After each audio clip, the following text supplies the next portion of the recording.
Sama film fiksi juga kan nggak boleh keluar dari kenyataan kan, maksudnya harus believable kan, harus bisa dipercaya kan. Kita mainnya kan alam kan, kita nggak bisa yang tiba-tiba surut kita tambahin air di laut itu nggak mungkin nggak kan. mungkin. Sampai ngebuat isi dalam apa yang kita mau buat itu terlalaikan gitu loh. Ini kameranya bagus nih, kita buat yang keren yuk. Nggak tahu yang keren ini kita buat apa gitu kan. Cuma ya itu tadi, tapi jujur ya kalau saya amat, pekerjaan yang paling mahal itu ya artis. Ya akhirnya saya adu dia kayak sabung ayam itu. Ayo.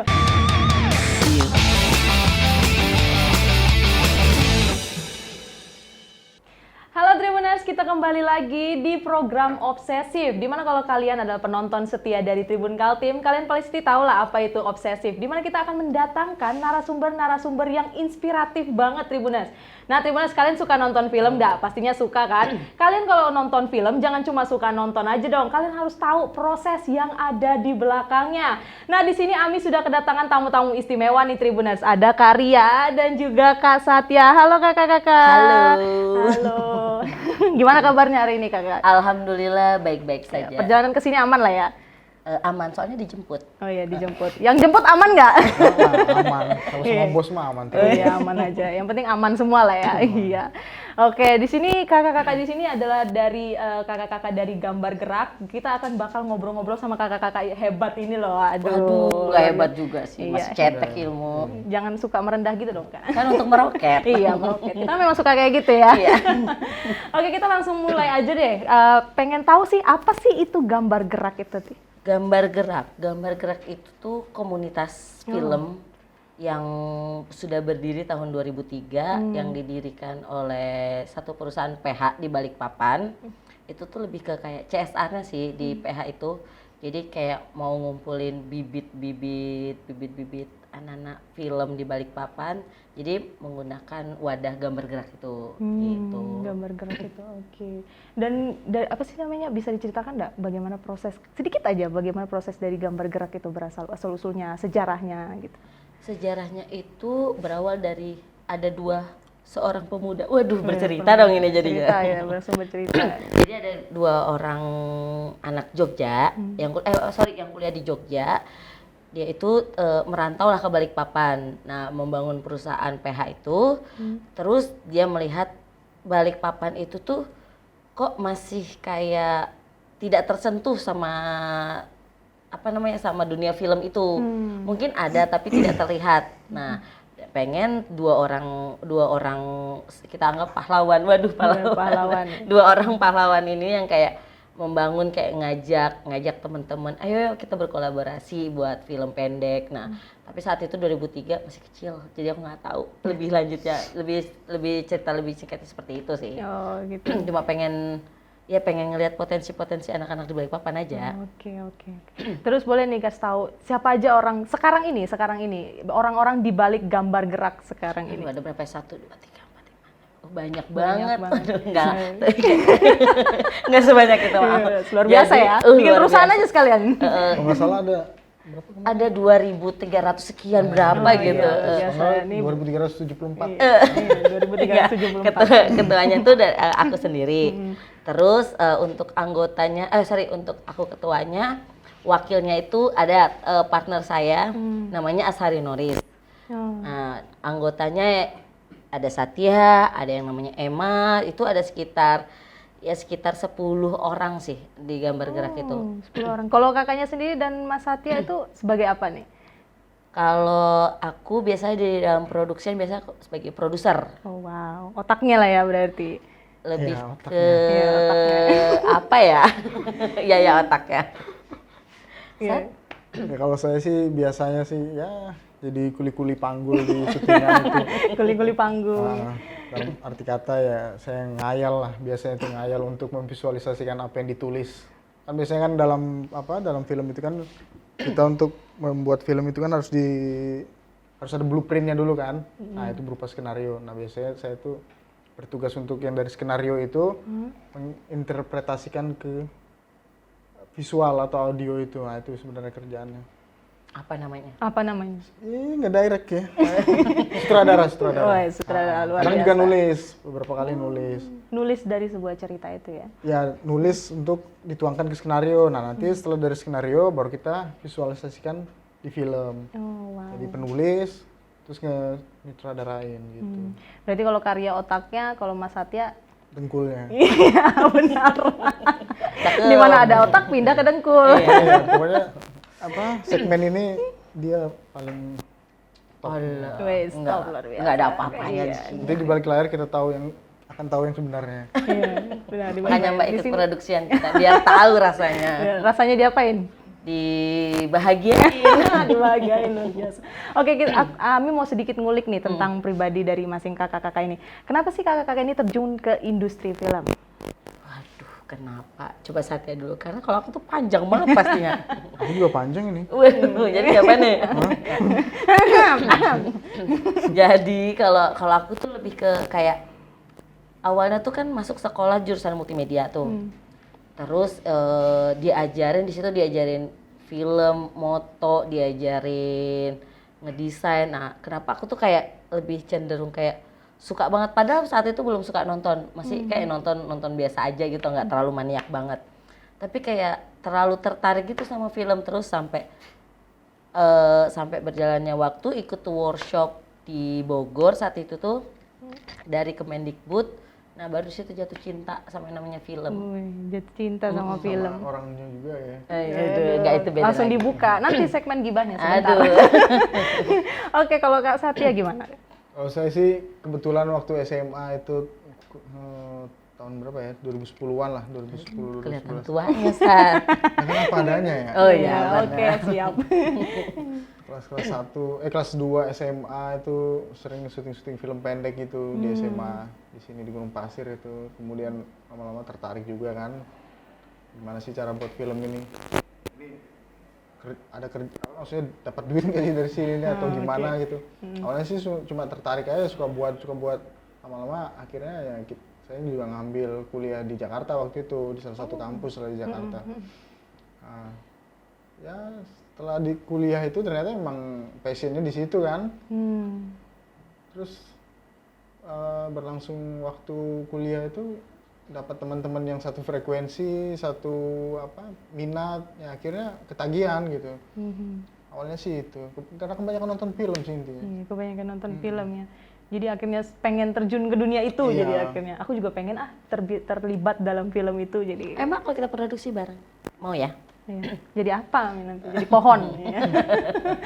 Oke, sekarang mau nanya lagi nih, project apa yang sudah Karya dan Kak Satya buat? Project-project ya mungkin bisa diceritain project-project yang sudah selesai atau udah pernah? Kalau udah Baru lama sih akhir-akhir ini. akhir-akhir ini aja. Baru-baru ini kayak tahun lalu tuh kita ada kerjasama dari Kemenparekraf itu. Kita dapat pendanaan, di situ kita kolaborasi sama tim Jogja untuk buat satu proyek film pendek yang judulnya Laila, tentang gadis perahu. Nah, kita di situ proyek kan sekitar berapa ya itu tuh? Sebenarnya cerita itu udah lama dari tahun 2017, tapi karena kita harus mencari pendanaan lama alhasil kita dapat pendananya di tahun 2021. Oh, oke. Gitu. Jadi habis itu sudah dapat pendanaan baru tuh aku kumpulin teman-teman yang benar-benar minat di dunia film. Kita kumpulin, kita syuting kayak dari riset itu kita nyari sampai ke Penajam ya Sat ya. Iya. Penajam, Jenebora dan alhasil kita jatuh cinta ke Pantai Lango. Pantai Lango. Dekatnya jembatan itu Senipah Nipah. Jadi kebetulan waktu itu memang ada isi program dari pemerintah kan, pemulihan ekonomi nasional itu ya, untuk membangkitkan industri kreatif. Kan. Nah, salah satunya ya itu program itu, dan kebetulan alhamdulillah kita dapat lah pendanaannya. Pendanaannya Akhirnya dan kita buat deh filmnya. akhirnya dibuat filmnya dengan judul Laila, gadis perahu. Oh, wow, Laila gadis perahu. Oke. Nggak kan sekarang sembari ini kan kita ngajarin teman-teman gimana sih cara buat film pendek yang sebenarnya nggak dibilang profesional juga, tapi dasar-dasar film tuh seperti ini ya. Biasanya kan ada anak-anak yang kayak kita pengen syuting, ayo kita syuting yang asal-asalan. Nah, sebenarnya ada SOP-nya sendiri seperti itu. Jadi kita kayak belajar bareng gitu. Iya, belajar bareng. Sekalian juga saling juga ngelihat sifatnya orang-orang. Wih, luar biasa. Senang banget ya kayaknya kalau terjun di dunia film itu, ketemu orang baru, Iya. pengalaman baru, tempat baru, jalan-jalan. Enak banget. Oke, boleh diceritain? Asik lah pokoknya. Iya, oke Kak. Boleh diceritain nggak sih Kak, bagaimana sih dalam proses pembuatan film itu dari pertama kali memikirkan film itu hingga akhirnya bisa divisualisasikan dalam bentuk gambar seperti itu? Coba Mas Satya. Biasanya sih nggak ada limit ya kalau masalah ide atau masalah inspirasi itu nggak ada batasnya. Kadang bisa gagasan, misalkan kita lagi ngelihat suatu hal terus kita ngekritik, wah ini harusnya begini nih, kenapa sih dia begini? Aku mau nyampaikan sesuatu harusnya dia begini. Nah jadi yang harusnya begini itu kan gagasan kita kan. Nah itu kadang kita tulis dari sebuah ide itu bisa kita rangkai itu apa sih yang melapisi gagasan ini ya, melapisinya itu naratif itu cerita. Nah kita buatlah ceritanya misalkan tentang apa, kita bisa kita bungkus dengan cerita cinta apa, padahal yang dibahas misalkan isu kekerasan misalkan, ya kan isu kekerasan yang baru-baru terjadi misalkan kekerasan tentang perempuan tapi dibalut dengan kisah cinta. Jadi rata-rata awal mulanya itu dari situ sih, dari unek-unek. Misalnya film itu pengen disampaikan ke publik biar aware lah, biar perhatian tentang isu itu. Terus biasanya setelah kita dapat ide gitu ya kita tuliskan. Nah tuliskan itu berupa bentuk skenario. Dikembangkan.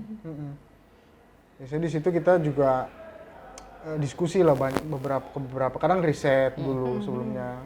Dan kan namanya film terutama film fiksi juga kan nggak boleh keluar dari kenyataan kan. Maksudnya harus believable kan, harus bisa dipercaya kan dari sisi riset. Maksudnya ini bener nggak sih merek Aqua warna botolnya biru nggak pink.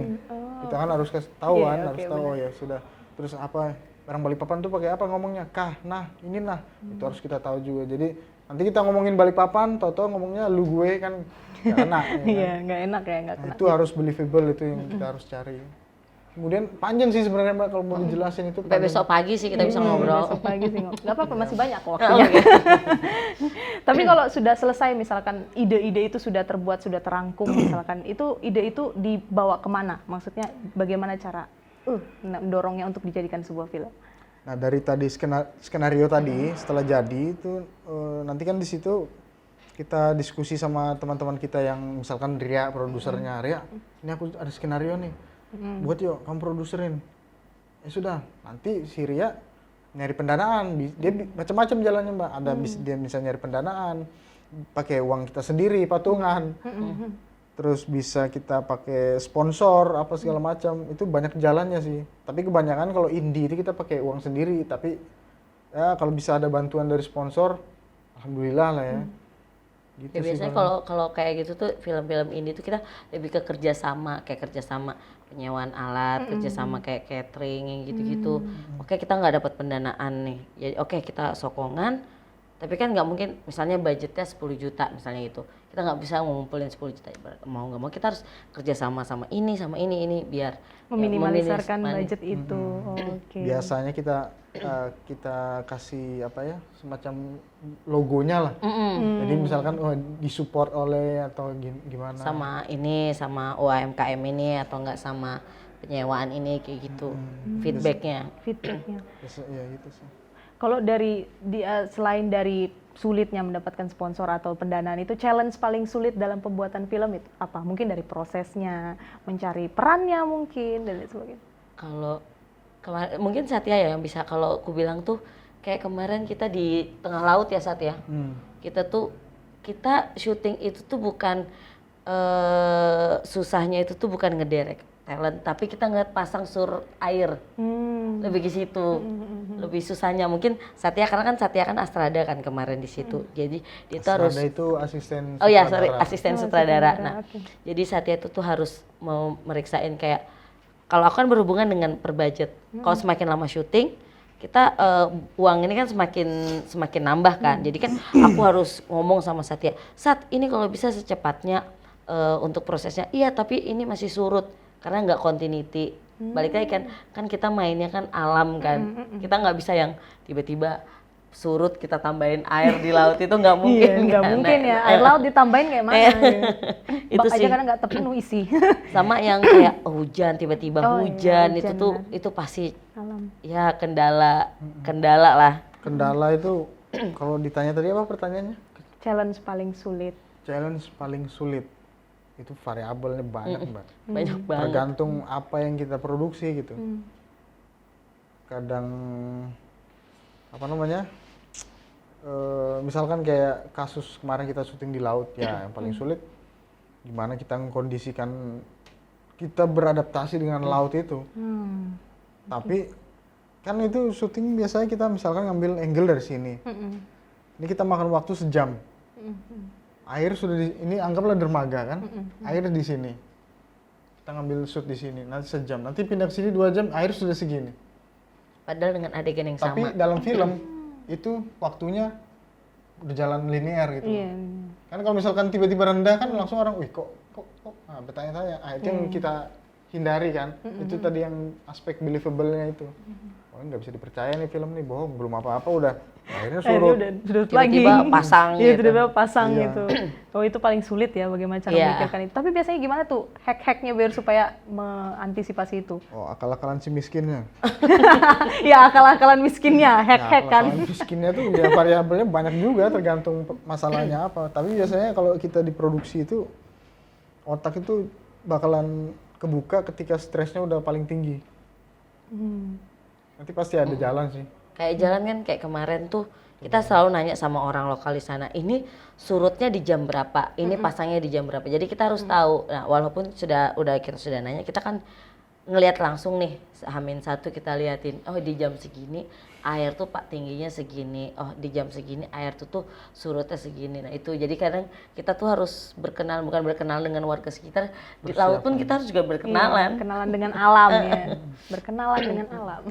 Sudah mempersiapkan semuanya, tetap aja harus ada plan B, C, D, E, F, G. Iya benar. Pokoknya harus siap apapun Ya. kejadian. Terus kan di film ini kan ada perindustrian film ya, ada namanya 2 kan, indie dan juga industri ya.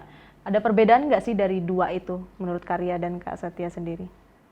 Perbedaan. Indie dan industri. Perbedaannya gini, indie itu kan diambil dari kata independen kan.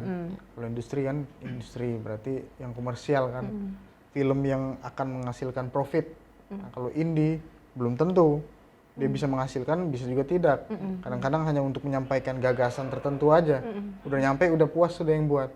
Kalau industri, ya dia harus dapat duit, usaha, bisnis. Dia modelnya bisnis. Nah, perbedaan itulah yang kadang-kadang membebaskan si filmmaker indie ini untuk membuat sesukanya, sesuka-sukanya, sesuai otak-otaknya lah. Iya benar. Kalau industri nggak bisa, dia harus riset pasar, dia harus riset umur, siapa targetnya.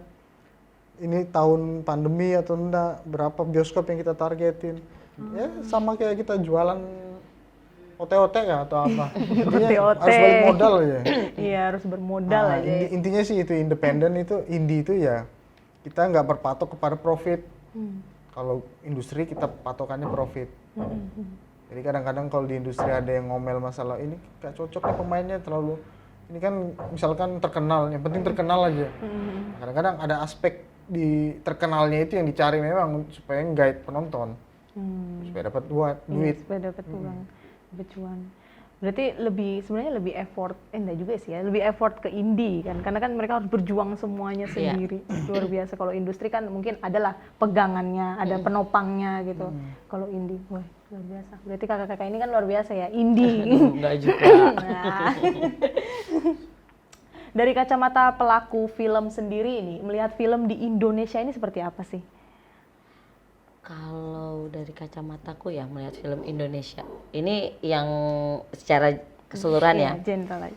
Mungkin kalau ngomongin yang zaman dulu itu apa namanya semakin kesini kan teknologi semakin berkembang, semakin orang-orang tuh sudah bisa membuat filmnya sendiri kayak zaman dulu itu ya cuman orang-orang yang bisa yang paham dengan film yang bisa membuat film. Nah kalau sekarang kan kita punya kamera bisa bisa pegang untuk alat perekam, udah kita bisa syuting gitu loh. Nah, mungkin itu sih kayak yang kulihat perfilman di Indonesia di sini sekarang ya, lebih jauh berkembang yang sekarang karena orang yang kayak seperti kita aja yang indie, anak-anak indie aja udah bisa buat film yang hampir ya mungkin nggak setara sama orang-orang industri karena dia punya budget itu kan. Tapi kita bisa buat film sesuai apa yang mau kita sampaikan gitu. Benar-benar. Berarti orang sekarang itu lebih bisa bikin film kapanpun dimanapun ya dibandingkan dulu kan sangat-sangat terbatas ya kalau dulu. Kan orang punya kamera aja kayaknya kayak jarang ada gitu loh. Bener. Kamera itu kayak mewah banget. Mewah banget. Sekarang anak sekolahnya udah punya gitu. Iya, anak sekolah aja sudah bisa megang kamera ya. Saya nggak bisa sih. Cuma masalahnya yaitu karena sudah mudahnya alat equipment untuk syuting itu, banyak ya maksudnya bukan orang lain. Saya juga terpengaruh sih kadang-kadang dengan alat-alat yang mewah apa segala macam. Sampai ngebuat isi dalam apa yang kita mau buat itu terlalaikan gitu loh. Saking mentingin barangnya ini, wah ini lampunya bagus nih, ini kameranya bagus nih, kita buat yang keren yuk. Nggak tahu yang keren ini kita buat apa gitu kan. Konsepnya kita lupakan. Itu kadang-kadang sih beberapa masalah yang terjadi sekarang. Harusnya kan alat itu kan mungkin nomor keempat, kelima. Nomor satu, rajanya kan kontennya, ceritanya. Apa yang mau dibuat ini? Mau buat drama, mau buat action kan alatnya beda. Mau buat drama mungkin pakai tripod begini bisa. Mau buat action kita harus butuh gimbal. Nah, nanti kita beli gimbal itu stabilizer misalkan. Ya kan? Kita beli duluan gimbalnya. Ternyata yang kita buat drama aja. Yang nggak perlu gimbal. Ya kan? Jadi habis-habisin duit. Nah, itu yang terbalik sekarang. Kita beli dulu sembarangan nih. Padahal nanti nggak dibutuhkan. Jadi terbengkalai jadi artinya. Iya, jadi alat itu yang mendikte ceritanya itu terjadi. Itu sering terjadi sekarang ini ya, karena saking mudahnya mendapatkan alatnya apa, kita buat ceritanya ini. Padahal kayak gitu konsepnya, ceritanya apa, baru kita cari alatnya apa. Iya, harusnya seperti itu ya. Iya. Selama produksi film ada nggak sih dari gambar bergerak atau dari kakak-kakak ini penghargaan yang didapat? Kalau penghargaan itu sebenarnya tahun lama banget sih 2003 itu sempat gambar gerak itu tuh dapat penghargaan Piala Citra FFI film pendek tapi tahun 2003 udah lama banget sih itu. Gak apa-apa, tapi itu kan penghargaannya itu. Terus sama kemarin juga, tapi ini nggak gambar gerak aja tapi kerja sama komunitas lain dapat Mandau Emas dari Festival Film Aruh Kalimantan. Festival Kalimantan, wow luar biasa. Kalau sekarang ini?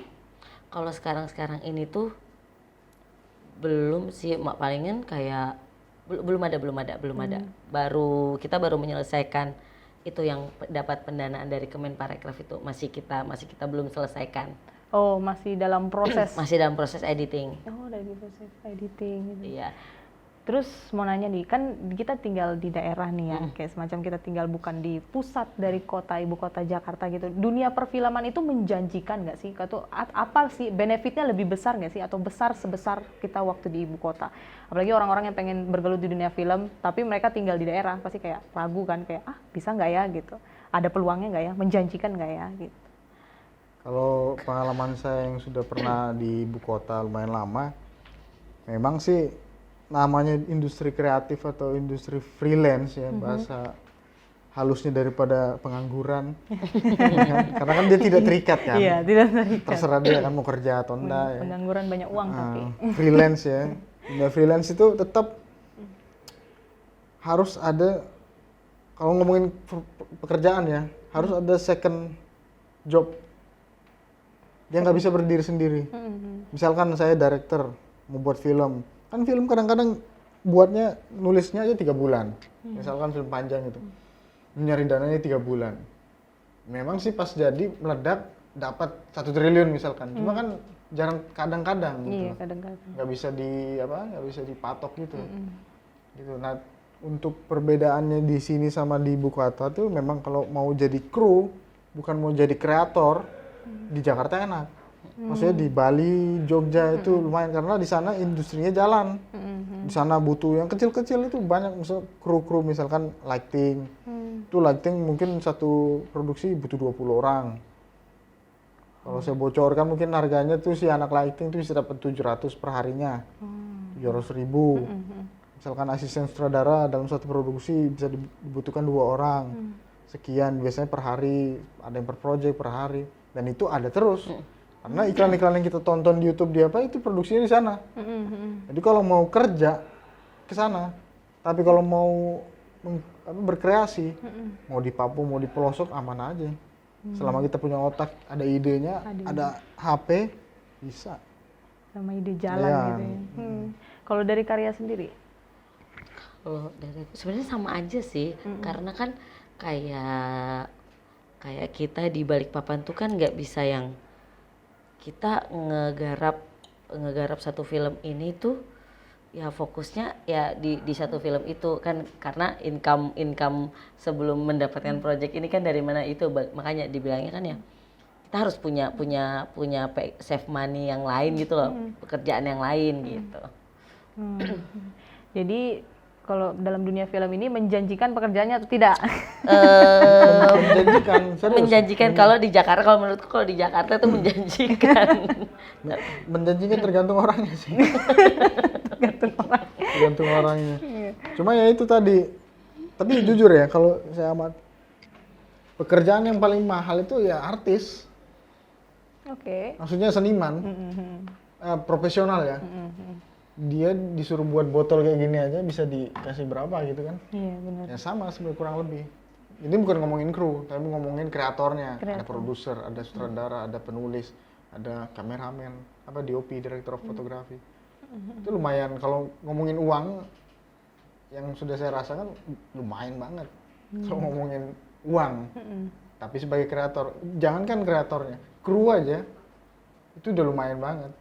Makanya di sana itu bahkan yang anak-anak lighting itu, misalkan DOP, sinematografer, salah satu sinematografer orang Bandung sana, dia panggil dulu teman-temannya tukang buat ke Jakarta, terus dilatih sama dia untuk jadi anak lighting, nggak mau pulang. Biasanya per hari 100.000, dapat 500, sepatu baru terus itu, New Balance, Adidas, ceng-cengan tuh masih Adidas tuh. Udah New Balance nih. Dulu tuh nyemen.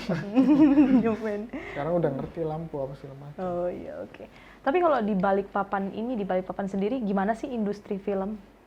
Kalau menurut Karya dan Kak Satya? Balikpapan. Belum ada. Masih indie, belum indie. namanya belum. Tapi indie ada nggak kuncup-kuncup untuk perkembangannya gitu? Bukan industri film sih ya. Lebih ke industri audiovisual. Iya. Nah, salah satunya ini. Atau Kalimantan deh, nggak usah terlalu kecil mungkin ya Balikpapan ya. Kalau Kalimantan gimana? Ada ya ini ya. Kalimantan ada kayak sebenarnya kalau industri, sebenarnya bukan industri juga sih. Kalau industri kan pasti ya biasanya tuh selalu memang di Jakarta. Orang-orang kalau mau buat film pendek atau apapun, walaupun dia tahu anak lokal itu ada, pasti lebih terpercaya di Jakarta karena satu dari SDM, dua pendidikannya tuh kalau di Jakarta, di Jogja, di Bali itu pasti udah ada lah pendidikannya yang seperti itu. Kalau di Kalimantan itu untuk sekolahnya aja belum ada ya Satya kalau di Kalimantan ya sekolah film. Hampir ada kan di ISBI Tenggarong itu ya kalau tapi udah tutup kan, udah tutup. Makanya tutup. kayak nggak ada.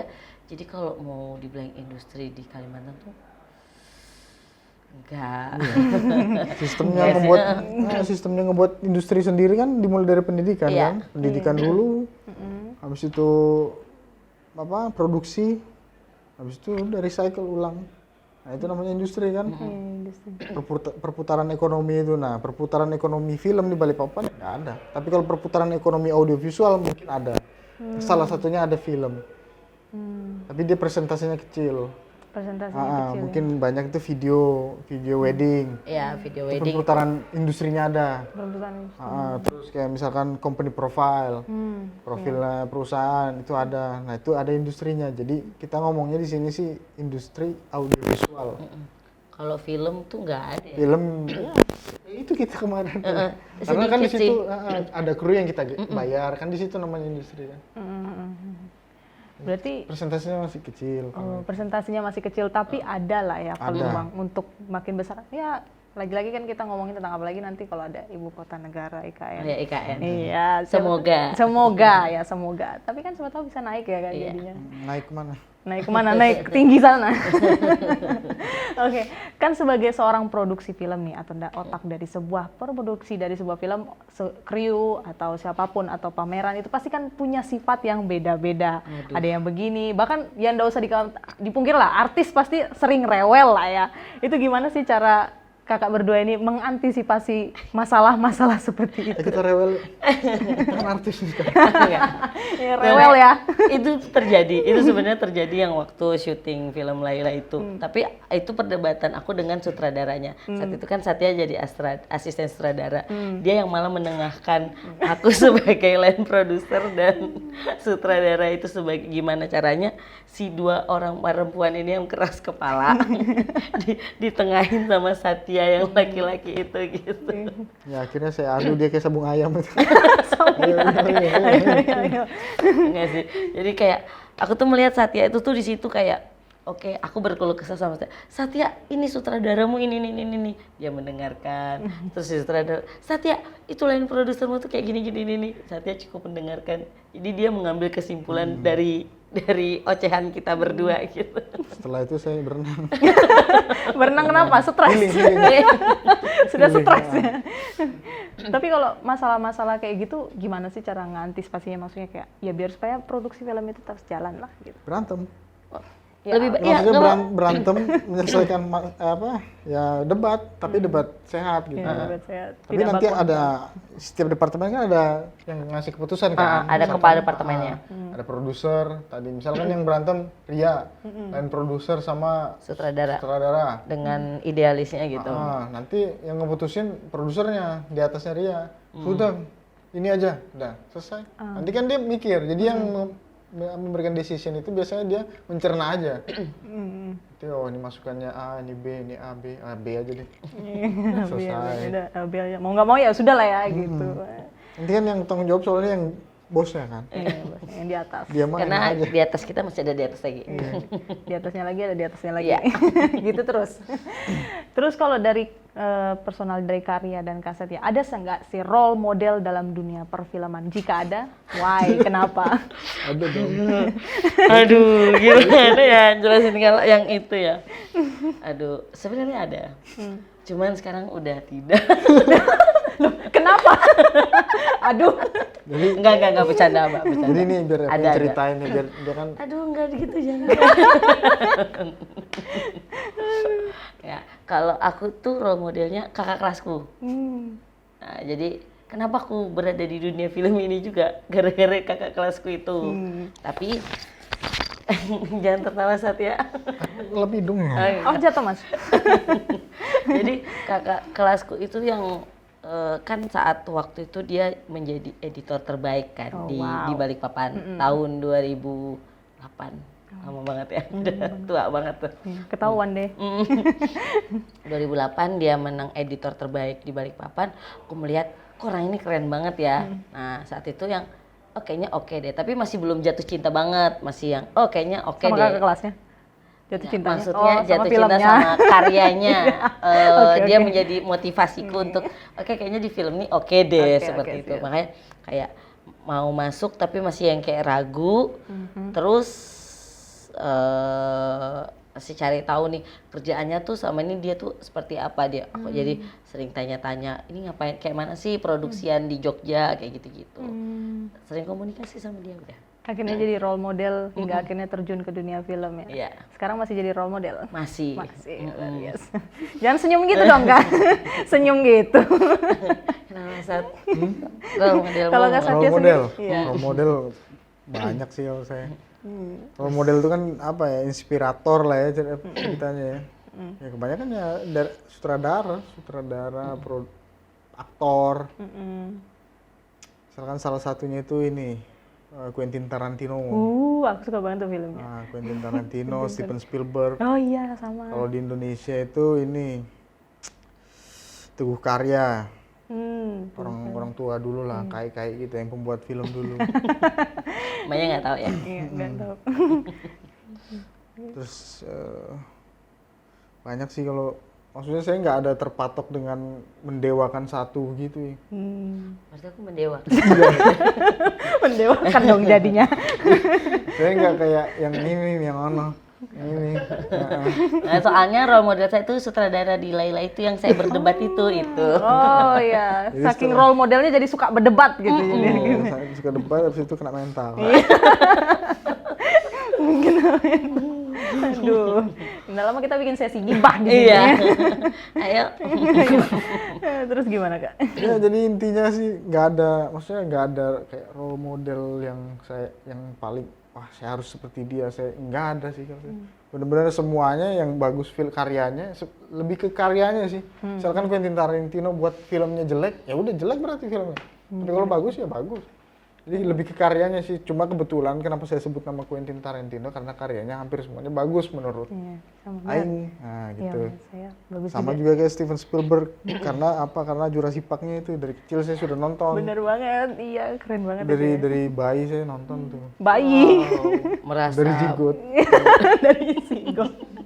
Nonton ya, dari zigot sudah nonton. Iya, sudah. Itu dinosaurus katanya. Zigot dinosaurus ya. Ini talk show apa sih? Aduh gimana sih? Oke. Ini dekat semua kayaknya. Iya. Kayaknya Yang nggak ada paling diedit ini. high gitu doang. Iya, baik. Oke.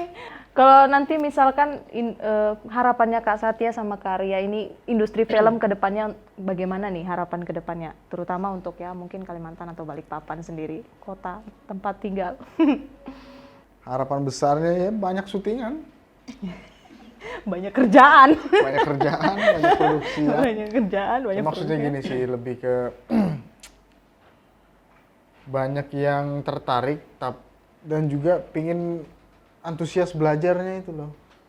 Karena antusias belajarnya ini yang kalau saya lihat masih agak kurang. kurang. Kurang. Iya, Kurang. agak kurang. Belum maksudnya ya itu tadi pendidikannya terus digali terus karena film ini kita tuh bukan teori ya, dia praktek ya. Iya. Ya harus sering buat film nih. Iya. Nonton film buat. Terus nggak mesti film sih. Jadi gini, konsepnya tuh kita pelajarin film, nanti mau buat apa terserah. Karena nanti mau buat video klip kan, mau buat iklan kan, mau buat kayak gini, talk show. Itu kan semua inspirasinya dari sana kan. Jadi kalau kita sudah tahu tentang film, nanti cabang-cabangnya itu kan terserah, tinggal pilih. Karena kita sudah tahu dasarnya, karena ini kan semua dilahirkan dari sinematografi itu Iya, kan. benar dari sinematografi itu. Kalau dari karya sendiri, Udah jawab sama Satya. nggak mau jawab lagi, tambahin Harapan kayak besarnya, harapan besarnya ya itu tadi. Udah, harapan besarnya udah dijawab sama Banyak Satya. sudah teredik para gini loh. Semua instansi itu, mau instansi pemerintah, mau Iya, perusahaan, mau mau apa itu manapun teredukasi tentang audiovisual ini, tentang komersial, iklan, tentang film. Apa sih dampaknya film itu terhadap perusahaan itu? Itu kan mereka belum tahu kan. iya benar. Sementara di Amerika kan Rambo udah buat sampai 1, 2, 3, 4, 5 untuk merubah persepsi perang Vietnam kan. Iya benar. Nah, di sini kan belum terpikir tuh. Iya. Nah, edukasi itu yang kalau edukasi itu ada, nanti kemungkinan kita syutingannya banyak. Wih, banyak kerjaan ya, banyak garapan, enak dong. Kalau gitu Karya deh ngejawab. Kalau di Indonesia harapannya Karya gimana? Waduh, susah ya, lebih luas ya, lebih luas dari ya. lingkupnya. Kalau harapan untuk di Indonesia satu ya sebenarnya balik lagi sama. Aku tuh pengen banget harapannya tuh kayak di Kalimantan itu khususnya di Balikpapan mau selebihnya pokoknya setiap provinsi lah ada sekolah film yang membuat SDM di setiap provinsi itu tuh ada. Jadi ketika kayak kemarin aja aku syuting sama Satya mau nyari anak sound itu susah banget minta ampun. Kita harus nyari yang setidaknya pernah megang Zoom terus kita ajarin. Nah kita kan nggak mau yang seperti itu. Nah kita tuh pengen supaya di Kalimantan tuh setiap provinsinya sekolah-sekolah itu tuh biar banyak peminat sih anak-anak yang pengen terjun di dunia film. gitu.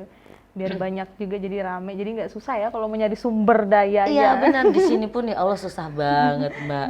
Jangankan kru pemain pun juga kita tuh ngambil asal cabut-cabutan kayak gitu. Cabut-cabutan. Ya yang penting terus kita, tapi nggak asal main cabut langsung kita syuting. Kita tetap meng-workshopkan si pemain itu supaya sesuai visi misinya sutradara, maunya seperti apa, dia karakternya seperti apa gitu. Pengen sekolah di setiap provinsinya itu tuh ada gitu. Ya setidaknya isi lah di sini. Iya, biar supaya kalau misalkan banyak ya orang ya, pasti kan langsung juga yang dari gambar gerak ini pasti juga lebih gampang untuk menggarap film gitu. Nyari pemain, nyari regenerasi gambar gerak pun juga ini aja kan belum regenerasi karena bukan tidak ada sih, sedikit ya minat. Oke, kalau kayak gitu mungkin bisa dikasih tahu program apa yang akan dijalankan gambar gerak dalam dunia perfilman agar untuk biar supaya orang-orang tergerak atau pengen bergabung dalam dunia perfilman gitu. Mungkin ada program-program yang bisa dikasih tahu. Kalau ini sebenarnya program yang sudah jalan ya, kalau di gambar gerak itu tuh kami itu sudah pernah buat kayak workshop waktu itu di DOM, workshop sinematografi sama penulisan naskah. Terus di tahun 2019 itu kami buat program kerjasama sama CGV untuk mutarin film-film lokal di studio. Jadi kan nggak film pendek cuman ada di screen doang di lingkungan terbuka. Nah kita pengen banget yang filmnya itu tuh dihargain, makanya kita taruh di CGV itu gitu kan, merasanya beda kan ya, walaupun filmnya sama, nonton di bioskop sama nonton di screen layar besar tapi di outdoor itu kan beda kan rasanya. Merasa dihargain tuh di bioskop. Nah itu makanya pengen banget karena ada COVID ini makanya udah tidak terrealisasi lagi. Tapi ada kedepannya mau dilanjutkan lagi program seperti itu? Masih mencari pendanaan lagi, balik lagi nyari pendanaan. Nyari pendanaan lagi. Oke. Kalau misalkan ada yang pengen gabung nih ke dunia gambar gerak, itu ada syarat-syaratnya nggak? Atau mungkin bisa dikasih tahu nih, spill sedikit bagaimana cara gabung di gambar gerak? Nggak ada sih syaratnya. Banyak syaratnya. Banyak banget. Enggak. Syaratnya itu cuman intinya niat dan minat di film. Itu aja sih. Bukan. Apa? Hah? Apa? Apa? Oke deh. Syaratnya itu kalau aku pengen gabung di gambar gerak tuh yang penting niat untuk berada di dunia film itu besar, terus mau belajar gitu. Yang penting mau aja ada minatnya dan ya nggak perlu berkeahlian lah ya, nggak perlu skillnya bagus lah ya. Yang penting setidaknya taunya dasar. Ya, tahu dasar. Ya intinya punya minat sih, minat mau buat film udah cukup sudah itu, habis itu nanti gabung bingung. Gabung bingung mau ngapain. Tapi baru ini kan bingung kan, nanti lama-lama tambah bingung. Tapi setelah biasa kayak gitu tuh kita buatkan workshop. Ini kalian tuh kita nanyain dulu kan, ini mau minatnya kemana? Oh minatnya ke sound, oh minatnya ke kamera, oh minatnya ke sutradara. Nah kita akan datangkan orang-orang yang sudah pernah udah berada di posisi seperti misalnya sutradara nih, kita datangkan nih orang yang pernah membuat film jadi sutradara. Nih kita belajar di sini, kita buatkan wadah lah. Wow, luar biasa ya. Oke, kalau kayak gitu mungkin terakhir nih, pertanyaan terakhir dari Ami. Pesan dari kakak-kakak buat teman-teman yang pengen menggeluti dunia film, yang punya mimpi seperti kakak-kakak di sini nih. Tunjukkan insannya. Konsisten itu sih. Kalau aku sih konsisten. Karena kalau misalnya kita udah syuting tapi terus nggak konsisten, besoknya udah ini, jadi lebih baik konsisten dengan apa yang sudah dibuat, pokoknya itu terus gitu. Kalau dari Kak Setia? Buat teman-teman yang tertarik sama dunia perfilman sih ya mulai nonton film dulu, itu sudah pasti kan. Terus harus kepo sih tentang bagaimana sih cara buatnya ini apa sih ini, oh ini gini, dan harus mulai syuting. Sebenarnya nggak perlu masuk gambar gerak, tinggal nonton YouTube aja. Nggak perlu masuk gambar Nanti kalau gerak. sudah mulai pusing, baru ke sini. Jangan gitu dong. Gitu. Oh iya. Gambar gerak kan biar jadi wadah. Iya, Ya memang jadi wadah, wadah. tunggu mereka mentok. Oh ya. Masih mentok ya, aman aja. Tunggu mentok dulu Ah, baru kasih. Kita udah pengalaman lah. Memang gitu sih. Anak-anak tuh Nanti memang dari gitu. Google kan kata kuncinya apa ya pusingnya, tanya lama-lama datang juga kan. Bang, ini lightingnya gimana? Nah, makanya dari kemarin kesini. Promosinya luar biasa ya. Promosinya. Jadi intinya yang penting gerak dulu Ya, lah ya. konsisten dan Konsisten, action. gerak, action. Pokoknya dikerjakan dulu lah, nggak usah mikir yang lain. Nggak enak sih, tapi harus konsisten. Nggak enak. Emang Maksudnya konsisten nggak nggak enak. enak. Maksudnya kan pusing, Iya. begadang, kadang-kadang ya begadang. Terus Sering tiap hari begadang, tiap kali produksi pasti begadang. apalagi nulis, yang suka nulis itu, aduh, diskusi lagi. Nanti padahal udah bagus nih, ngetik dapat ide baru, yang tadi jelek, ganti lagi yang baru. Nanti lihat lagi, tadi itu bagus, pokoknya menantang sih. Iya, menantang. Dan tantangannya itu harus dihadapin dengan konsisten itu kan, dan maju ke depan dia. Yo, Nggak belok. tos dulu dong. Aduh, oke, makasih banyak loh Kak Setia, makasih juga Kak Arya sudah berbagi pengalaman, sudah berbagi-bagi tentang pengalaman kakak dan juga saran-saran untuk industri perfilman. Semoga filmnya nanti bakal sukses ke depannya dan semoga gambar gerak juga jadi wadah untuk teman-teman yang pengen bergeluti di dunia film ya kan. Kalau ceritanya terkenal jangan lupa ingat-ingat Ami di sini.